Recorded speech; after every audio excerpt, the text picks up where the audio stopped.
Yeah. You guys want to talk about anxiety for a minute?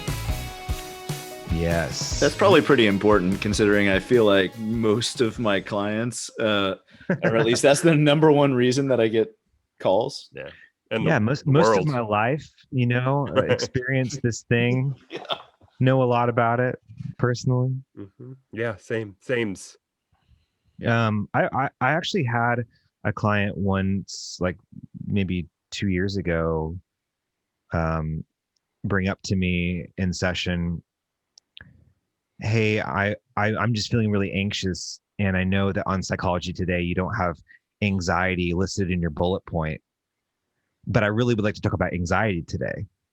And I was like, of course, let's talk about anxiety. Did you immediately go and change your Psychology Today I profile? did. And then I was like, oh my God, like what are the bullet points I need to do? What should I actually emphasize? So it's super important to emphasize anxiety, I think, and that everyone goes through it. Everyone goes through it.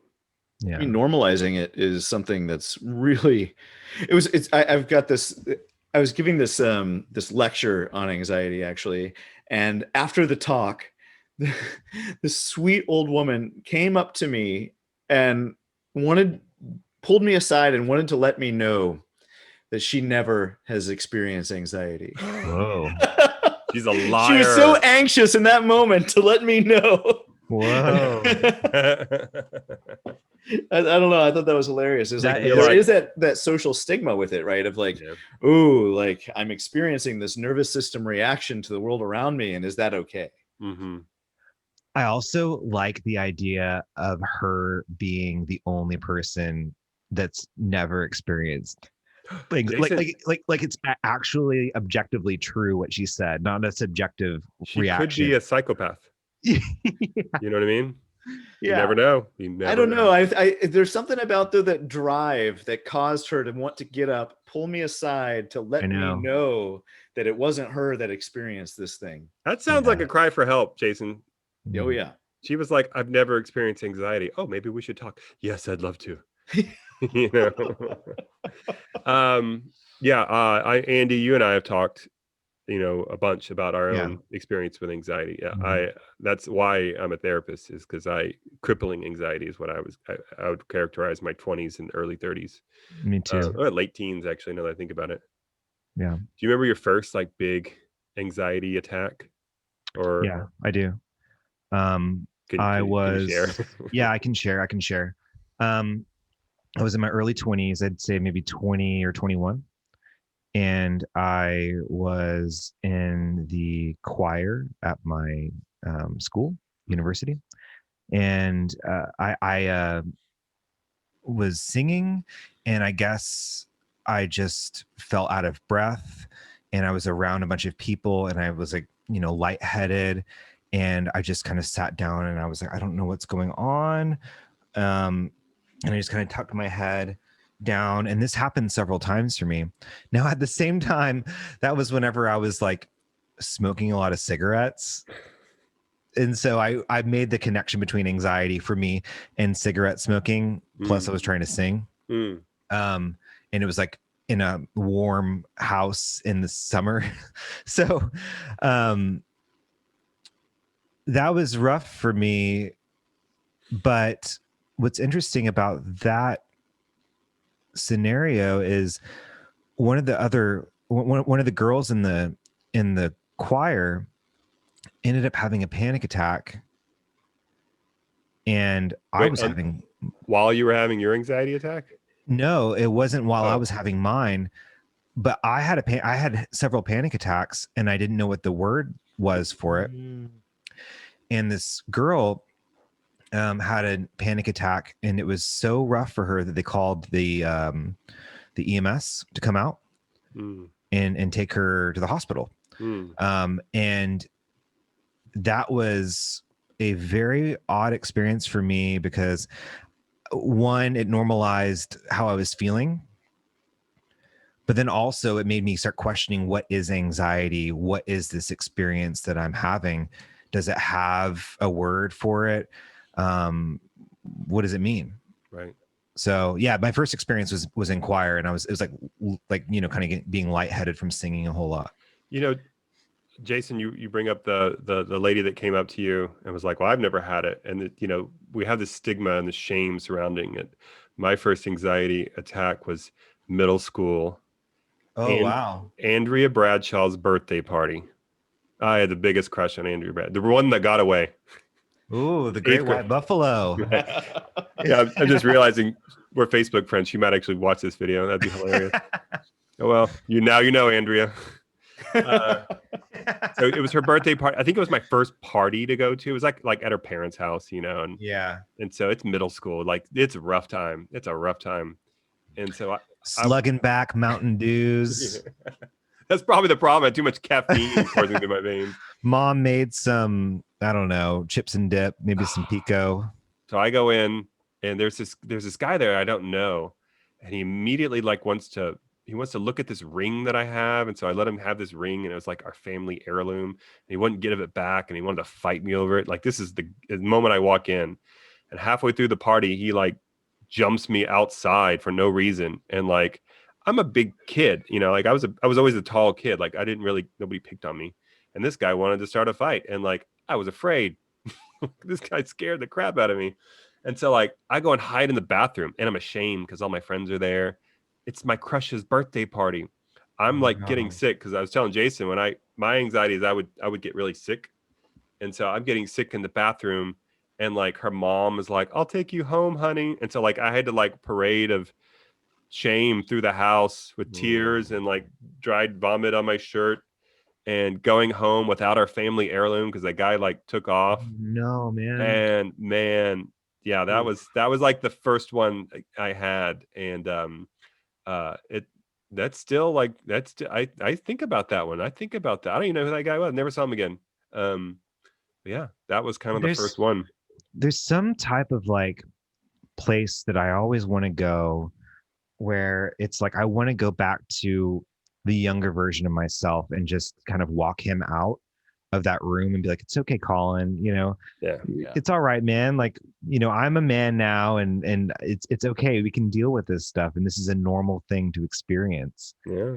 I always think about that. Ooh, normalizing anxiety is kind of one of the best things we can do, right? Because we're teaching our clients and ourselves to allow for this thing that we're experiencing, which then kind of gives us the tool to deal with it, right? Because if we fight the anxiety, or if we go to war with it, it triples down. It just comes in stronger because you're giving it exactly what it wants. It wants to either run away or fight. It's that the Chinese finger. Yes. Yeah, exactly. The more you pull on it, the harder it is. You're just making it worse. Maybe that was the first time I had anxiety, was whenever I didn't understand how to use the Chinese. Oh my God, I'm trapped. Okay, Colin or Jason. Yeah. Which one is it? To your point, I think that I differentiate anxiety and fear in that anxiety is fear of the unknown, and fear is a phobia of something specific. So I'm afraid of spiders. I'm afraid of as you rejection. should be. Those are horrible, horrible things. Yes, yeah. I'm afraid of rejection. I'm afraid of right? Anxiety is, I don't know why I'm feeling this way. My heart is racing. I don't know what's going on. What will they think about me? Well, and physiologically, what you're feeling of anxiety and fear and excitement, even good nervousness, I'm excited about this thing. You can feel your body interprets the signals very the same. They're the same signals: racing heart rate, adrenaline, blood pressure increasing, all those things. So a lot of people's systems, they get confused. They get confused. That's a perfect point too, right? Because I feel like our lizard brain is shit at telling time. And what I mean by that is like if we're catastrophizing, which is what we do, right? We think our brain thinks about worst case scenario in order to help us make a plan for that to keep us safe, right? That catastrophizing thing happens, but when we're doing that, our nervous system doesn't know that that's some nebulous thing in the future.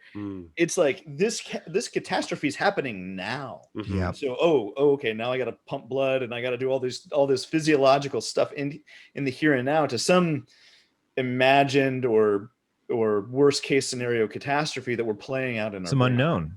Yeah. And so whenever you normalize it, or someone says, hey, it is known. Yeah. It is known in whatever capacity. It is known in that it's okay. It is known in that it will be over soon, or whatever it is. It is known in that you are here right now in this moment. It's okay. Well, that's the key piece, right? The here right now, right? Because the here and now is kind of the enemy of anxiety. The here and now of like, I'm here and I'm safe, actually. And like the trick of like using all your five senses to trick you into the here and now, because our senses are a here and now kind of experience. Mm-hmm. And so like using those things like brings you kind of rushing back into the moment of, well, actually I'm in this room and I'm in this chair and I'm breathing and I'm not in seventh grade again. I'm not in seventh grade again. Exactly. I haven't peed my bed or whatever it is that I'm afraid of doing. Well, and anxiety, it gets a bad rap. I mean, it's supposed to protect us. I mean, what I was feeling in seventh grade or eighth grade was my body saying, this is bad. This guy wants to beat you up. Let's get out of here, or let's beat him up, or let's, whatever, or freeze, and that was really one of the first times my system had gone off, and it was, it didn't work well for me. Like it went into overdrive and I didn't know how to handle it. And I just flipped out and got sick and ashamed and scared. And here I am in my 40s talking about Andrea Bradshaw's birthday party. Well, I mean, yeah, it's a beautiful thing. It's our security system. Yeah. And if anxiety is the fear of the unknown, then it's also beautiful in an existential way, in that we start dealing with the unknown. Yeah.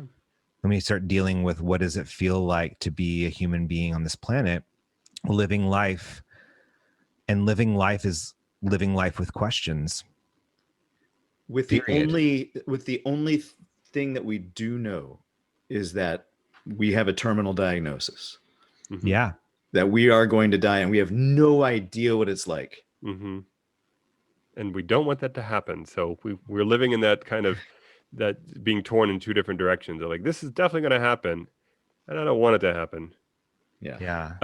So working with clients, I use my experience of the physiological aspects of anxiety and how it can be misinterpreted. Like I'll have clients tell me about something like, I'm super anxious. I'm like, I don't want to, invalidate your experience, but that sounds like good old fashioned excitement and nervousness, like it's okay. And to feel, it's also okay to feel anxious. Like fighting against it is really where you're giving it like too much energy. And there's an acceptance that kind of has to happen. And then there's also like training your nervous system to tolerate these uncomfortable feelings. And that's the work of the therapy that I do with people. What about you guys? Well, I mean, there's two different levels. I mean, there's many different levels. I think that there's the first aid kit of, have you ever been in a session with a client and they're like, I'm not hearing any words you're saying. I'm so anxious right now. Mm-hmm. And then you kind of help them get back in the room, like what Jason was saying. So there's a first aid kit of dealing with anxiety, of like, where are they at in the moment? And there's also existential anxiety of what does it feel like to know that I'm not okay with my career, but I want to change my career into something else, but I don't know what that is, and whatnot. I like to depersonalize it a little bit too. I like to like talk about anxiety as if it's another one of our defenders, right? Of like, anxiety is trying its best to keep us safe. Mm-hmm. Because there's either a perceived threat, or because of the catastrophizing, or because of X, Y, and Z, or something from our past or our future, it's doing its thing. And so I like to talk about anxiety as if it's run into the room. My anxiety is like kind of like early man, with like a loincloth and maybe like, a club. Jane, right? Yeah, exactly. And it comes rushing in, snarling and spitting, and it's a caveman brain. You're right. It's a caveman response. Yeah. And we don't live in a caveman world. I talk about thanking it and being like, hey, I know that this is trying to keep me safe and is trying to do something. But I'm wondering, put my arm around it and walk it around the room with using my 5 senses to show it like, hey, I'm actually okay. Like, thanks for coming. Right. I don't want to like slam the door in your face because I don't want you to come after me. Right. Sit down, have a cocktail, just hang out. Anxiety. You're welcome to hang out. But as you can see, we don't need to use that club on anybody right now. We're okay. Well, I think. Oh, go ahead. Well, just to add on to what Jason was saying, as far as what did you say? Depersonalize it. I said depersonalize it, so it's not like it's not like something. You. It's like this an external thing. Well, it's a reaction in our brain, and people come to therapy because they're having these anxiety reactions that are preventing them from doing the things that they want to do, right? And they're living the life that they want to live, and so they come to therapy and they're like, I've got all this anxiety and I can't do the thing, and so Jason and I, before you came back, Andy, a minute ago, we were talking about in the therapy I do with clients, it's you can globalize what you learn on how to work with anxiety. So you learned it for your nervous system to tolerate an uncomfortable thing, and you can use that in other uncomfortable situations. So if you're anxious about going on an airplane, you can, that'll globalize, and you can use those skills and that strategy to like do public speaking or you know what I mean, like to other things that make you anxious.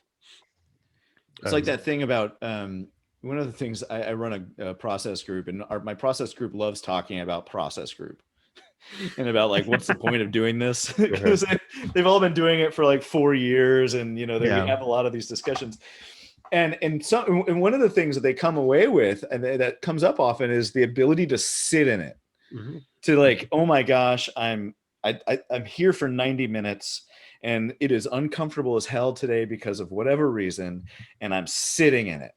And then you do that, but if you do it mindfully enough, you recognize it. I'm sitting in it, and oh my God, I didn't get destroyed. And so like your tolerance for that terrible feeling to sit in it, you're able to sit in it a little longer the next time. And I love that. I think I tell all my clients at the beginning, I usually do a 30-minute consultation to see if we're a good fit. And I make this distinction at the very beginning of every consultation. And that's that the goal of therapy isn't to change and to become someone new and to have my new life. It's to become more authentic and to be more yourself than you've ever possibly been. Yeah. And so a lot of people are, how can I just be someone else? And I think that anxiety has a lot of I should not, I need to, I da da da da da. And I think with what you're saying, Jason, of the process group of sitting with it is a practice in becoming more Andy than I've ever been, and becoming more Colin than I've ever been, or more Jason. And I think that our goal for just, and this is an Andyism, this is just me, is to be more ourselves than we've ever been, to be more authentic, to honor our incarnation, to allow for all of these things that they're there for really, really, really good reasons. Yeah, they're there for really good reasons. And there's a reason why we all have toes. There's a reason why we all have fingers. There's a reason why we all have anxiety. Yeah. We can hate it, or we can accept it and listen to it and see what it's trying to say to us. But by God, for whatever you do not fight it, because the minute you do, it just triples down. Yeah. Because if you fight it, then you play into the thing that I say therapy isn't, which is trying to change. I'm trying to change myself so I don't have anxiety. I'm trying to change myself that I don't have this thing. When really it's like, no, you need to be more in touch with that. You need to be more in touch with yourself. Let's dig into what anxiety is. And that's the role of the therapist too, right? Where we get to sit there and give that comfort of, hey, this thing that you're experiencing, I see it. Yeah. And I can allow for it. And it's okay with me too. Right. Oh, and that's that mirror that we need that lets us know sometimes that we're okay. And that's a big part of our job, I feel like. All right, guys, this has been helpful. Have you all been anxious recording this? I was anxious about something I said at the very beginning, where it was like something I forgot what I said, but it came off as terrible. No, whatever. I don't think so. I think I'm going to normalize what you said. That's not anxiety. That's good old fashioned regret, Jason. Regret.